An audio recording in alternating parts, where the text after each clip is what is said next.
Greetings, Wii fans! Michael here, and welcome to the third installment of my Ranking Every Blank Pokemon series. The first two were ranking every fish Pokemon and ranking every bird Pokemon, but today instead of ranking a category of animal, I will be ranking a category of plant, those being tree Pokemon. This video will not cover just all grass-type Pokemon, because not all plants are trees. Side note, they definitely should have called grass type plant type because that is what it is. Google defines a tree as a woody perennial plant, typically having a single stem or trunk growing to a considerable height and bearing lateral branches at some distance from the ground. So a tree Pokemon for the purposes of this video is a Pokemon that is at least somewhat based on a part of a tree that is specific to a tree. So, for example, Seedot is a tree Pokemon because it's an acorn, and acorns are oak tree seeds, specifically.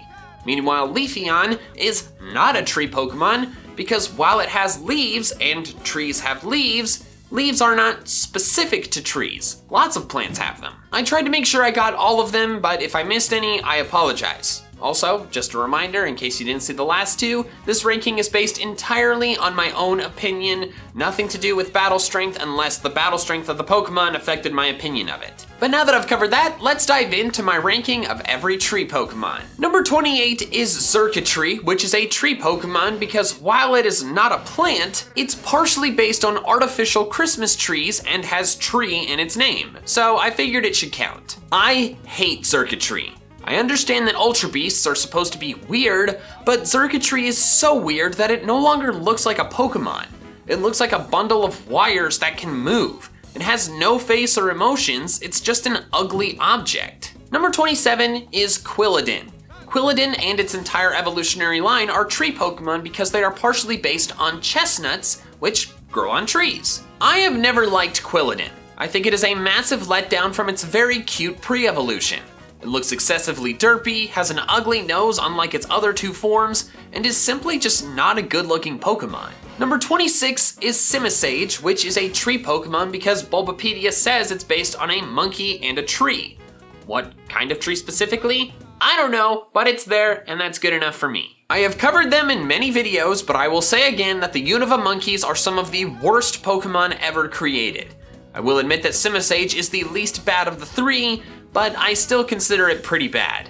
Its hairstyle just looks ridiculous. Number 25 is Exeggcute, and this is a Pokemon that I have railed on for many years for being dumb because it's just a pile of eggs, so you may be wondering why I included it here. Well, that's because so many people consider Exeggcute to be seeds. Some even consider them to be coconuts specifically because how they hang on Exeggutor just like coconuts hang on palm trees. So, to please the masses, I decided to include it here, even though I still think it's just a dumb pile of eggs. As for my opinion on it, I don't like Exeggcute because it's just a dumb pile of eggs. There's not a whole lot to this one. I would eat it though. Number 24 is Cherrim, which is based on cherries and cherry blossoms, which occur on trees. I do not think Cherrim is an ugly Pokemon by any means. Its sunny form is actually decently cute. I just don't like it very much because its whole gimmick is excessive and useless. I talked about it in more detail in my video about useless Pokemon abilities, but the power boost Cherrim gets in the sunlight doesn't help it that much. Its gimmick pretty much only harms it, and I just think that's dumb. Number 23 is Bonsly, which is based on petrified wood, much of which is fossilized trees. Also, it is mimicking a tree, more specifically, the bonsai tree, which is very tiny, but it is still a tree. I discussed this in my recent video about awful beta Pokemon, but I don't like most baby Pokemon because they're simply extra dex entries that are necessary to get as opposed to a new, stronger form that makes a Pokemon better. For me to like a baby Pokemon, it has to be extremely cute, and Bonsly is not cute enough for me to feel that way. Also, chasing it down in Pokemon XD was really annoying. Number 22 is Nuzleaf, which is a tree Pokemon because Seedot is. As I said at the beginning of the video, Seedot is based on acorns, which are seeds specific to a type of tree. Bulbapedia says that Nuzleaf is also based on an acorn, so therefore, that counts it as a tree Pokemon too. I don't like Nuzleaf very much. I don't hate it, but I certainly don't find it particularly good looking. The long pointy nose makes it look too much like Pinocchio, and also it has nipples. They're not nearly as bad as Miltank's, but they're still kind of weird. Number 21 is Exeggutor, and I hopefully don't need to explain why Exeggutor counts as a tree Pokemon, because of all the ones we've discussed so far, this is the most obvious. I do not hate Exeggutor, but I feel as if it just looks a little goofy. It's a short and stubby tree with strange heads on it and a pair of legs. It is certainly unique, but it ends up being a bit too odd for my taste. Number 20 is Tsareena, which is, along with the other members of its evolutionary line, based on mangosteens, which are tropical fruits that grow on, you guessed it, trees. I think Tsareena is an alright Pokemon. I think it's pretty well designed, but my only criticism is that it feels like it looks a bit too human. I've never been super into Pokemon that looked too much like a person wearing clothes, which has made my recent experiences playing the Digimon Story Cyber Sleuth game on the Switch very weird, because there are a lot of Digimon that they're just people. Number 19 is Sudowoodo, which is a tree Pokemon for the same reason that Bonsly is. It's a fake tree, but that still counts as a tree to me. I think Sudowoodo is a solid Pokemon that has a unique and clever design premise. My only gripe with it is that such a famous Pokemon that is almost a secondary mascot of Generation 2 is so weak. It's a fully evolved Pokemon with a base stat total of only 410, which is simply poor. I'd like Sudowoodo a lot more if using one was practical. Number 18 is Chesnaught because of its chestnut design inspiration. Remember, same thing with Quilladin. I think Chesnaught is solid and is certainly better looking than Quilladin. However, I do not like its color scheme and would actually probably like it more as a Pokemon if its regular coloring was its shiny coloring and vice versa. Additionally, while I don't think it looks bad, I feel like it could have been designed with a cooler armored appearance. Number 17 is Snover, another very obvious tree Pokemon. I like Snover because I like its design concept. An ice grass type Pokemon based on snow-covered evergreen trees is really creative and perfect for the wintry region of Sinnoh. Number 16 is Pansage, which is a tree Pokemon for the same reason that Simisage is. Bulbapedia says so. Also, it's got a little tree on its head. This one's actually closer in my opinion. I still don't like the concept of having 3 virtually identical Pokemon just with different types, but I must admit that Pansage, along with Pansear and Panpour, are pretty cute. Number 15 is Steenee, which is a tree Pokemon for the same reason that Tsareena is. I'm pretty neutral to Steenee. I've never used it, so I've never gotten a chance to get attached to it, but I do think it's pretty cute. Number 14 is Alolan Exeggutor, another extremely obvious tree Pokemon. I like this Pokemon not for its design, but its design concept. Alolan Exeggutor looks goofy, so it's never gonna be one of my all-time favorites. However, many consider it the mascot of regional variants, a concept that I absolutely adore.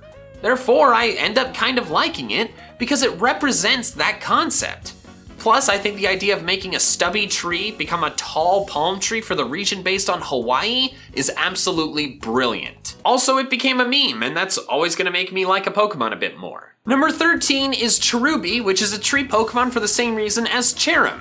Cherries grow on trees. I think Cherubi is very cute, but that's really the only opinion I have on it. It has a small presence in the Sinnoh games and no presence anywhere else, so I think it's kind of impossible for anyone to get a strong attachment to this Pokemon. But like I said, it's very cute. Number 12 is Phantump, which is a haunted tree stump. Hence its name being a combination of the words phantom and stump. I think Phantump is quite cute, but what I really like about it is its excellent shiny. It's one of the best Gen 6 shinies. Number 11 is Abomasnow. I already liked Snover's design concept of being an evergreen tree covered in snow, so combining that with an abominable snowman slash yeti is something that I find extremely clever. Plus, it's kinda cool looking. Also, I got a buttload of shiny Abomasnow from the Ultra Wormhole, which was annoying at the time, but looking back on it, it's pretty funny. All right, are we gonna get back-to-back shinies?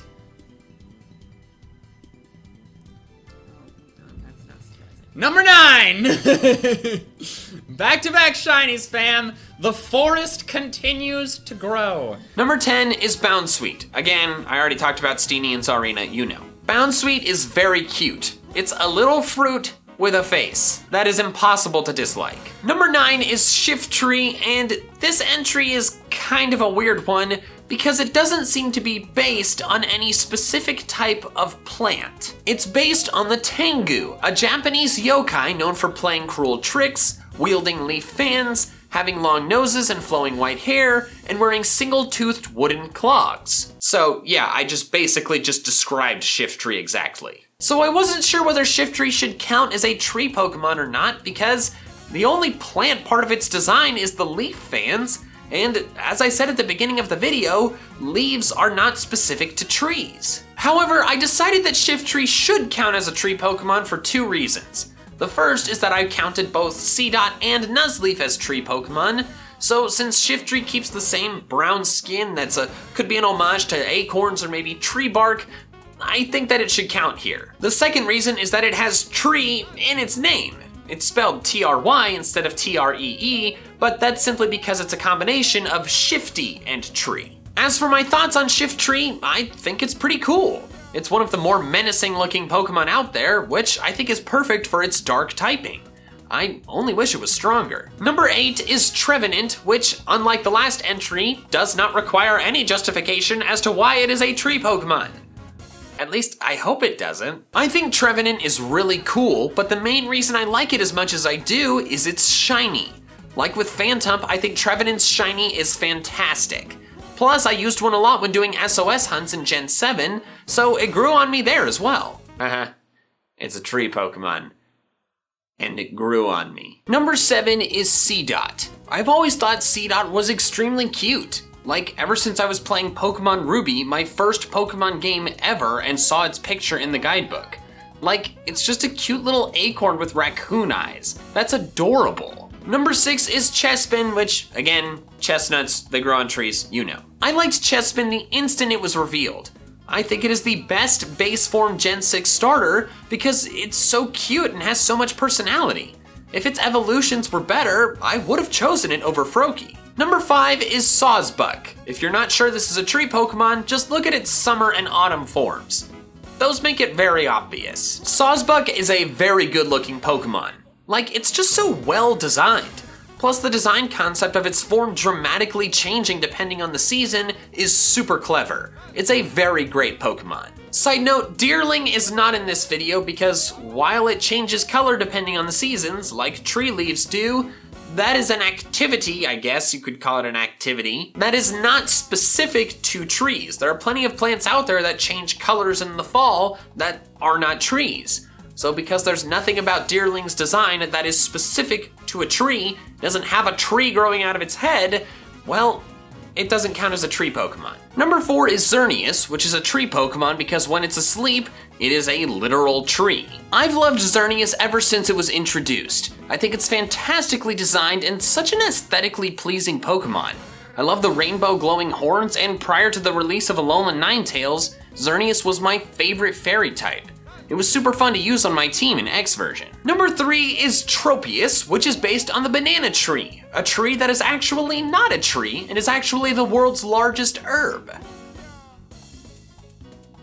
Wait, what? You mean that I got all the way to the end of this script before finally discovering that a banana tree isn't a tree and therefore Tropius is not a tree Pokemon? You know what?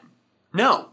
I love Tropius. I want to talk about it. Its wings, they are generic palm tree leaves. That's what they are now. Tropius is a tree Pokemon. I'm gonna talk about it. As I just said, I love Tropius. The Apatosaurus has been my favorite dinosaur ever since I was a kid, and since Tropius looks just like one while also being able to fly, of course I'm gonna love it. I only wish it was stronger. Number 2 is Torterra, which is obviously a tree Pokemon because it's got a whole honkin' tree on its back. Torterra was my first starter in my first ever playthrough of the Sinnoh region, and I've been attached to it ever since. I tend to like reptile Pokemon, so it being a turtle is very cool, and I love the design concept of it having an ecosystem on its back, like the world turtles or lion turtles of folklore. It's just such a solid, cool, and creative Pokemon. Also, Turtwig and Grottle are not on this list because twigs are not specific to trees and bushes are not trees. And finally, number 1 is Sceptile, which is a tree Pokemon because according to Bulbapedia, the appearance of its tail and the orbs on its back cause it to bear a resemblance to yew trees. Y-E-W trees, not yew trees, just they're a type of tree. Meanwhile, Treecko and Grovyle are not tree Pokemon because the plant aspects of them are not specific to trees. Grovyle has leaves on his body, but I've already talked about those, and Treecko doesn't even appear to have any plants on its body at all. Yes, it has tree in its name, but that's not because it is a tree, that's because it lives in trees. Also, the two of them are at least partially based on leaf-tailed geckos, which are geckos that look like plants and live in trees, but are not trees themselves. They are geckos. As for why Sceptile is number 1, if you've been around my channel for a while, you already know that Sceptile is my favorite Pokemon of all time. It was the first Pokemon I ever used in a Pokemon game, I love lizards, and it's just so stinking cool. So that wraps up my ranking of every tree Pokemon, but before you go, I want to explain why I made a video about tree Pokemon specifically.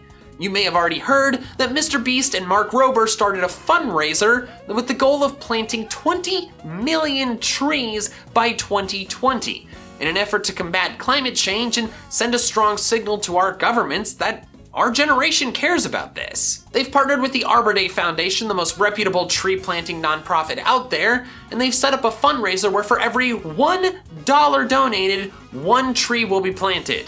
$100,000 is 100,000 trees. $5 is 5 trees. Like, that's awesome. It's been amazing to see how the YouTube community has mobilized so far. As of filming this video, they're already over halfway to 20 million, but I wanted to do my part as well. I've already made a personal donation, and you should too. Either head to teamtrees.org or click the blue donate button that you should see near the video, either under it or next to it.